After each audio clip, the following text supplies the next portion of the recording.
Goeiemôre geliefdes, dis Pastoor Hannes hier. Ek het vanmôre 18 Augustus 2026 die voorreg om 'n kort gedagte vir die dag met u te deel.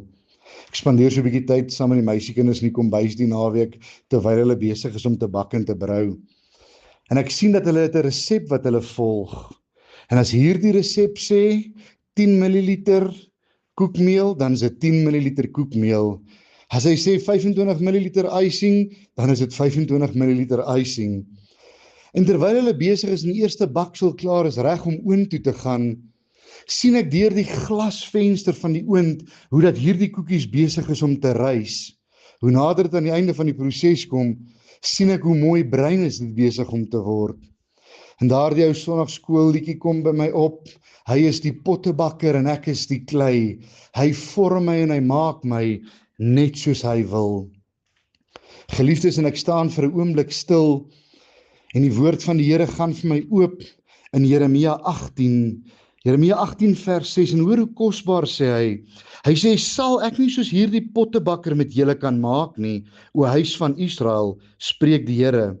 Kyk, soos klei in die hand van die pottebakker, so is julle in my hand, o huis van Israel. Geliefde, ek wil jou vanmôre bemoedig.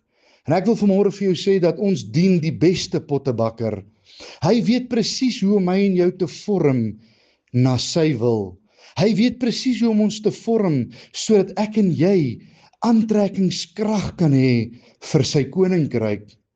Hy weet presies hoe om ons te vorm sodat hulle wat in die wêreld is, hulle wat nog nie 'n kwaliteit besluit geneem het nie, kan smag om te wees soos ons. Ek wil jou vanmôre aanmoedig en bemoedig. Gee ons pottebakker vanmôre die geleentheid, gee hom die kans om jou te vorm en jou te maak soos hy jou wil hê.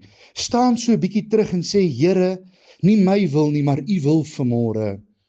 Maak u van my die mooiste pot vir 'n hongerwêreld daar buite.